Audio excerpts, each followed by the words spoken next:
हंसते हंसते मरूंगा मैं। But it's not like a transition, as I tell people again and again. Like, अच्छा आता है विज्ञान में कोश मतलब कि जहाँ से बुद्धि का जनक होता अब तुमको उस खेलने में तुम कैसे भी खेल सकते हो, तब तुमको इंटरेस्टिंग। महाकुंभ से निकल करके आए एक साधु काफी चर्चा में है, बहुत ज़्यादा जोरों शोरों से चल रहा है। वो कोई और नहीं, आईआईटी बाबा कहे जाते हैं। है। आईआईटी बॉम्बे से एरोस्पेस इंजीनियरिंग किया ना मैंने। सोशल मीडिया के हर सेक्टर पे, चाहे वो ट्विटर की बात करें, चाहे वो इंस्टाग्राम की बात करें, चाहे यूट्यूब की बात करें, चाहे फेसबुक की बात करें, हर जगह वायरल हो रहा है। और जितने भी सारे मीडियाज हैं उनके पीछे लग रहे हैं, यानी 1 बाय 1 कर करके इंटरव्यू बना रहे हैं, यूट्यूबर्स आ रहे हैं, पॉडकास्ट चल रहा है, बहुत सारी चीज़ें हो रही है। लेकिन जो आईआईटी वाले बाबा बता रहे हैं शायद लोगों को समझ में नहीं आ रहा है। कभी यूट्यूबर जितने हैं या पॉडकास्टर्स जो भी है उनकी बातों को समझ में नहीं पा रहे कि वो कहना क्या चाहते हैं। क्योंकि मैं हवा को भी जिंदा मानता हूँ। और इसी वजह से आईआईटी वाले बाबा उर्फ अभय सिंह काफ़ी ट्रेंड में नजर आते हैं और काफ़ी ट्रेंडिंग हो रहे हैं, क्योंकि उनके बयान ऐसे ऐसे लगते हैं, अपने ही माता पिता पे ऐसे ऐसे आरोप लगाते हैं, भगवान शिव को मानते हैं और शिव की शक्ति और महिमा को जिस तरह से बताते हैं, नॉर्मल इंसान को तो समझ में आता ही नहीं कि वो कहना क्या चाहते हैं। इसलिए कई सारे विवाद में घिरे गए हैं और इस तरह से काफ़ी वो ट्रेंड में हो रहे हैं कि पढ़ा लिखा एक आईआईटीएन कैसे बाबा कैसे बन गया। यह लोगों के दिमाग में खल नहीं रहा है, समझ में नहीं आ रहा है कि क्यों है। आज सारे चीज़ों का हम एक एक करके खुलासा करेंगे कि ये कौन है आईआईटी वाले बाबा, इनकी पहचान क्या है, सही में ऐसे ही थे क्या, इनके पीछे का क्या कारण है। तो दिल थाम के सुनिएगा, समझने की कोशिश करिएगा, क्योंकि आज के डेट में लोग जिस तरह से इंस्टा पे और रील्स के पीछे वायरल हो रहे हैं, भाग रहे हैं, जिसके वजह से वह समझ नहीं पाते हैं कि वो कहना क्या चाहते हैं। अचानक से किसी की ज़िंदगी में ऐसे बदलाव नहीं आते हैं। और आजकल जितने भी बाबा और साधु बनते हैं तो ज़्यादातर अनपढ़ बनते हैं, यानी उनकी डिग्री देखा जाए तो कुछ भी नहीं है, 10वीं पास भी नहीं है, अच्छे खासे डिग्री भी नहीं ले पाते हैं। और एक आईआईटी पढ़ना अपने आप में एक बड़ी बात है। लोग मेहनत कर आईआईटी बॉम्बे से एरोस्पेस इंजीनियरिंग किया ना मैंने। लिए तब जाकर के ऐसे ऐसे मुकाम पे पहुंचते हैं। और आईआईटी वाले बाबा ने यह मकाम को हासिल किया है, वह सब कुछ करके दिखाया है। लेकिन आज समझने की कोशिश करते हैं कि ये कुंभ में अचानक से वायरल कैसे हो गए। इनके पीछे जो कहानी है, ये सब 8-10 दिनों से ही सारा कुछ खेल चल रहा है। जब एक रिपोर्टर्स आए थे महाकुंभ के दौरान, उनसे बात की तो उन्हें लगा कि ये ज़्यादा पढ़े लिखे हैं और पढ़े लिखे के कारण उनकी ज़रूरत है कि अब पूछ देते हैं कि कहाँ तक पढ़े लिखे क्या है। तब वो बोलते हैं मैंने आईआईटी से ग्रेजुएट किया है। तब वह काफ़ी मीडिया में आती है और काफ़ी उस दिन से वायरल हो जाते हैं कि एक आईआईटीएन कैसे बाबा बन गया और किस तरह के सिद्धांतों पे लेकर के कभी डांस करते हैं, कभी कुछ मज़े करते दिखते हैं, कभी किस तरह से बातें करते दिखते हैं और विवाद के लेकर के यह फेमस हो रहे हैं। यह बाबा कहीं और नहीं, भारत में हरियाणा के रहने वाले हैं, यानी हरियाणा के झांझर एक गांव है, छोटे से गांव में रहने वाले हैं।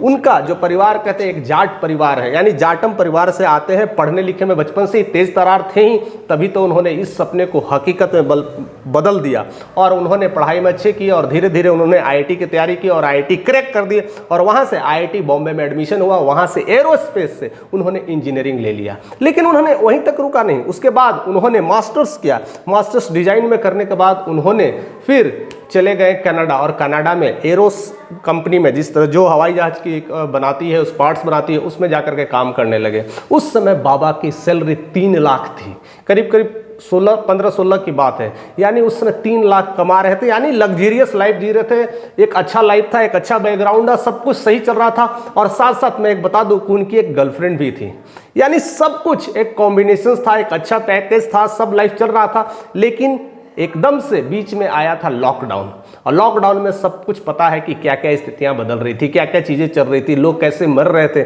लोग की स्थितियां पता नहीं था कि कल क्या होगा, कल जीना है कि नहीं, सब कुछ ये सब सारी चीज़ें तो चल रहा था। और उस समय आईआईटी वाले बाबा उर्फ अभय सिंह वो कनाडा में थे और उस समय उन दिनों उन्हें बहुत कुछ अपने आप को समझने का मौका मिला, अपने आप को जानने का मौका मिला। उस लॉकडाउन में अध्यात्म को समझा, पढ़ा और उसमें चिंतन किया।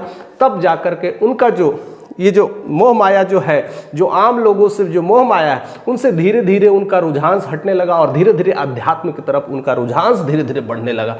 और तब उनकी तैयारी वहीं से शुरू होती है। फिर वहाँ से वो कनाडा नहीं रहते हैं, लॉकडाउन के बाद इंडिया आते हैं और इंडिया के आने के बाद फोटोग्राफी करना शुरू कर देते हैं। जो कि वो मैं फोटोग्राफी में काम करना चाहता था, वो बिना डिग्री के हर जगह वो विजिट करते हैं, चाहे नॉर्थ से लेकर के साउथ तक हो, यानी कन्याकुमारी से लेकर करके अगर हम बात करते हैं तो श्रीनगर तक उन्होंने यात्रा की, हरिद्वार यात्रा की, उज्जैन यात्रा की और अपने आप को शिव भक्त कहते हैं। और का शायद उनको शिव भक्ति, जिस तरह से वो बातें करते हैं, शिव की लीला की बातें करते हैं, तांडव करते हैं, तो ऐसे लेकर करके काफ़ी वह ट्रेंड में रहे और ये सब चीज़ें चलते गया और चीज़ों को समझते गए। धीरे धीरे ये लगा कि यह जो जीवन है कहीं ना कहीं ये सही नहीं है जो हम जीवन जी रहे हैं, और वहाँ से उनकी अध्यात्म जर्नी शुरू हो जाती है। ज्ञान के पीछे चलते जाओ जाओगे, यहीं पे आओगे।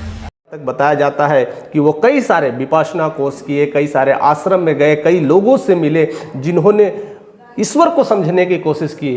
कहा जाता सदगुरु अपने आप में एक बड़ी पहचान है, बड़ी नाम है। वहाँ पर भी संस्था में रहे, बहुत सारे सदगुरु से बातें सीखे, हर तरह से चीज़ों को समझा। अब उनका मन कहीं ना कहीं धीरे धीरे अध्यात्म की तरफ जाने लगा। देखिए कैसे एक IITian, एक पढ़ा लिखा इंसान कैसे मोल्ड हो रहा है, कैसे ट्रेंड हो रहा है। यह काफ़ी कुछ विचार करने की बात है, क्योंकि अक्सर हम देखे हैं अनपढ़ वाले बाबा ज़्यादा मार्केट में ट्रेंड होते हैं। उनकी बात कुछ भी बोल दो, पता नहीं समझ में आता है कि नहीं समझ में आता है, और उनकी बातों को रख देते हैं और वही सारे लोग मानते हैं। लेकिन एक पढ़ा लिखा इंसान कह रहा है तो लोग उनको लेकर कर काफ़ी कुछ ट्रेंड कर रहे हैं, ट्वीट कर रहे हैं, और वो इसलिए ट्वीट कर रहे हैं कि वो बताते हैं कि वो कैसे इस तरह से आ रहे, उनके आने के पीछे यह प्रॉब्लम्स क्या रहा। तो कहते हैं कि जब मैंने घर आया तब देखा कि माँ बाप इतने टॉक्सिक हैं, आपस में लड़ते झगड़ते हैं, पिता माँ को मारते हैं। मीन्स ये लड़ाइयाँ झगड़े चलते, लगता है कि ये जीवन ही बेकार है।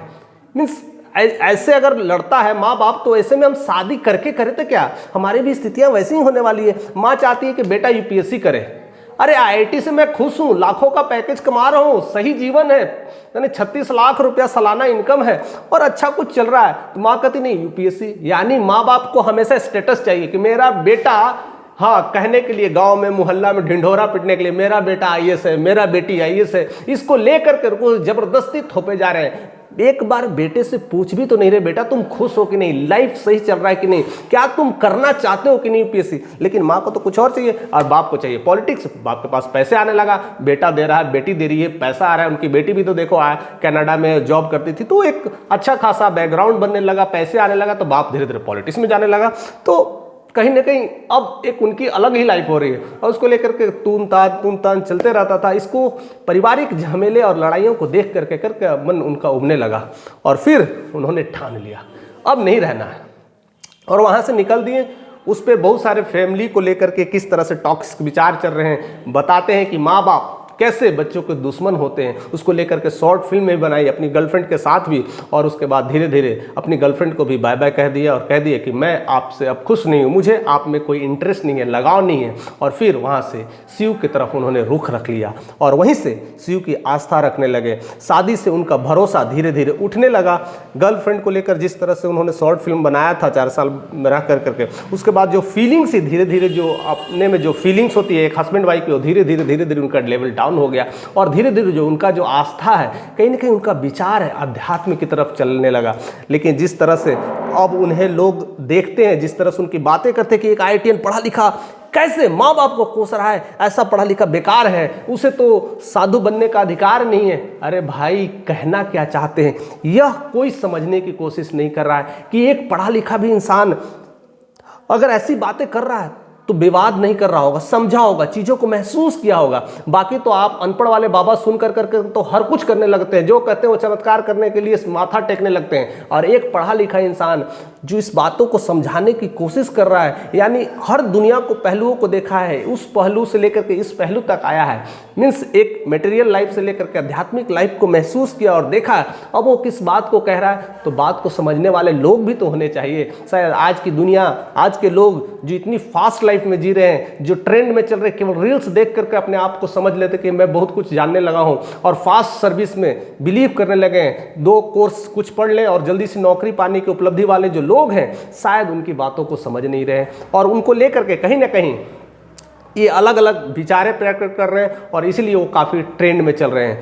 अब देखिए वो कहते क्या है, ये ज़रा ध्यान से सुनिएगा, क्योंकि ये बहुत बड़ी चीज़ कह देते हैं जो नॉर्मल इंसान को समझ में नहीं आता है। अक्सर हमें भी इस चीज़ों को लेकर के पहले डाउट होता था, क्योंकि जब मैं विपासना से आया था, सब मैं अध्यात्म को समझा, भगवत गीता को समझा, पढ़ा, तब मुझे ये सारी चीज़ें बातें लगने लगी कि हाँ, ईश्वर में शक्ति है और ईश्वर में एक विश्वास भी है जो आपको हर डूबती हुई जो नैया है वहाँ पर लगता है सब कुछ खत्म हो गया, तो एक विश्वास, वो विश्वास है और अध्यात्म है, वो विपासना है, वह शिव है, वो शक्ति है, वह चीज़ों को वो रिप्रेजेंट करने की बता रहे हैं। और कहते हैं कि शिव ही शाश्वत है, शिव ही सच है, सारी दुनिया नश्वर हो सकती है लेकिन शिव कभी नहीं नश्वर हो सकता है, वो कल भी है और कल भी रहेगा और जब तक दुनिया है तब तक रहेगा। यही उनका अस्तित्व है, वही सब कुछ है, वही आदि गुरु है, वही शंकराचार्य है, वही अनंत है, वही परम ब्रह्म है, वह सब कुछ ये बताते हैं। और यही देखा जाए तो हमारे शास्त्रों में भी लिखा गया है, हमारे वेद पुराणों में लिखा गया है। सदगुरु इस बातों को लेकर के कितनी बड़ी चीज़ें करते हैं, हर साल शिव महिमा को लेकर के बहुत सारी चीज़ें बताने की कोशिश की है। ऐसे कई सारे बाबा जो शिव भक्त हैं वो सारे चीज़ों को बताने की कोशिश करते हैं और वही चीज़ों को बार बार वो कहते हैं कि शिव ही सत्य है। माँ बाप ने जन्म दिया, उनको किसने जन्म दिया? अगर देखा जाए तो माँ बाप जिस तरह से अपने आप को बच्चों पर लोड थामते हैं और कहते हैं कि जिम्मेदारी देते हैं, जितना मैंने खर्चा किया उसका वसूली करने में लग जाते हैं, ये सब चीज़ों से परे होना चाहिए, क्योंकि उसके ऊपर भी कोई है, एक सत्य है, एक ब्रह्म है, एक शिव है। उस शिव को समझाने की कोशिश की है। अब है सी कि इस तरह से It's not like you are doing something and now you are not doing that. दुनिया में थोड़ा सा मुश्किल होता हुआ दिखाई पड़ रहा है। इसलिए कई सारे मैंने इंटरव्यूज देखे उनके, तो इंटरव्यूज में अक्सर देखा गया है कि इंटरव्यू लेने वाला, इंटरव्यूअर कहते हैं, इंटरव्यूअर्स फेल होता हुआ दिखाई दे रहा है। यानी इस तरह से वो जवाब देते हैं, शायद उनको समझ नहीं पा रहे हैं कि वो कहना क्या चाहते हैं, क्योंकि वो सिर्फ दिमाग यही लगाते हैं कि आईटी से पढ़ा हुआ आदमी ऐसी बातें कैसे बोल सकता है, उनको इस तरह से विचार कहाँ से आ सकता है। एक अच्छा लग्जरियस लाइफ 3-4 लाख महीने कमाने वाला इंसान इस तरह से बातें कैसे कर सकता है? उनको वो डाइजेस्ट नहीं हो रहा है। शायद वो इस दुनिया से ऊपर की दुनिया है, एक ऐसी दुनिया है, एक ऐसी शक्तिशाली दुनिया है, एक ऐसा अध्यात्म है जिसके वजह से भारत का नाम आता है और सनातन का झंडा गड़ता है। इसीलिए यहाँ पर कहते ना, इस तरह से महाकुंभ जो लग रहा है, लाखों लोग आ रहे हैं, दुनिया भर से लोग यहाँ आ रहे हैं, स्नान कर रहे हैं और इस शक्ति को समझने की कोशिश कर रहे हैं। अगर मैं बात करूं, अमेरिका, रसिया, चाइना, हर जगह से लोग आते हैं और यहाँ पर बहुत सारी चीज़ों को समझते हैं, यहाँ के अध्यात्म को समझते हैं। चाहे वो स्टीव जॉब्स से लेकर के मार्क जुकरबर्ग तक हो या बिल गेट्स हो, सब हर कोई आता है यहाँ पर। दुनिया भर से लोग रिसर्च करने आते हैं कि यहाँ अध्यात्म में कैसी ताकत है। यानी इससे भी बड़ी एक दुनिया है, सब लोग रिसर्च करने में लगे हैं और इंडियंस लोग रील्स पे रील्स बना रहे हैं और उनको लेकर के ट्रेंड कर रहे हैं। उन्हें समझने की ज़रूरत है और हमें इससे ऊपर उठने की ज़रूरत है। उनका हाल ही में जो मैंने वीडियोज़ देखा, तो जिस तरह से वो साधु भक्त में रहते थे, बाल दाढ़ी जो उनका दिख रहा था, अब वो क्लीन लुक में आते हैं, तो उसको लेकर के भी कई सारे विवाद बन रहे हैं कि कैसे क्लीन शेव करा लिया। तब उनके भी विचार मैंने देखा, मैंने सुना है, वो कहते हैं कि आपने कृष्ण को देखा है, कृष्ण योगेश्वर थे, सबसे ज़्यादा योग करते हैं, सबसे ज़्यादा भक्ति उन्हीं में रखता है। वो उनको कभी दाढ़ी में देखा है आपने? शिव को कभी दाढ़ी में देखा है?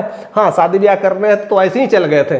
यानी मस्त है, तांडव करते रहते हैं। यानी योग ही शक्ति है और शक्ति ही शिव है। उस बात को समझाने की कोशिश कर रहे हैं। मैं थोड़ी सी जल्दी में बता पाया क्योंकि ये अपनी ऐसी एक दुनिया, एक ऐसा ब्रह्मांड है, इसमें जितना भी गोता लगा है उतना ही बड़ा समुंदर है। इसको समझने की कोशिश करें, थोड़ा सा अध्यात्म में समय दें। और यह चीज़ों को मैंने अनुभव किया है, विपासना में अनुभव किया है, कई बार मेडिटेशंस के जरिए समझने की कोशिश करता हूँ। मैं आज भी उसी दौर में हूँ, आज भी उनसे ही वो शक्तियाँ मिलती है, जिस वजह से मैं इस तरह का आपके सामने वीडियोस बनाता रहता हूँ।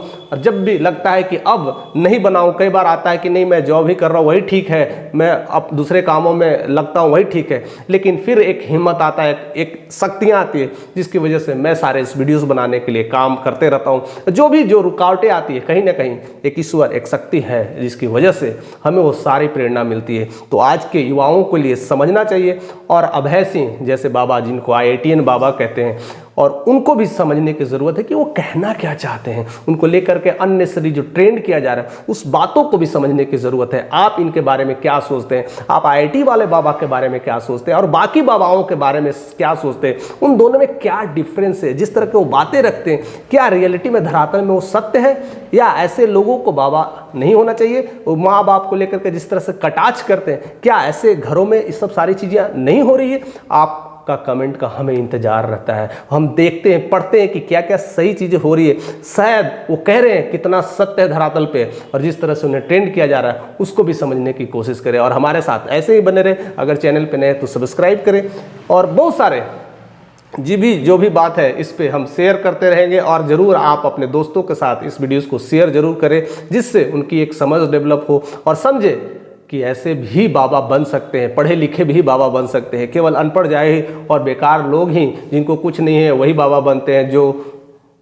जो पढ़े लिखे हैं, जो समझदार है, अगर वैसे बनेंगे तो एक अच्छा ही विचार रखेंगे, एक अच्छा ही समाज को रिप्रेजेंट करेंगे, एक सत्य को दिखाने की कोशिश करेंगे। और यही चीज़ शिव दिखाने की कोशिश किए हैं, और कृष्ण के कितने सारे अवतार हैं वो वही दिखाने की कोशिश करे हैं। और उस चीज़ों को हमें समझना है और हमें जानना है। तो ऐसे हमारे साथ बने रहें।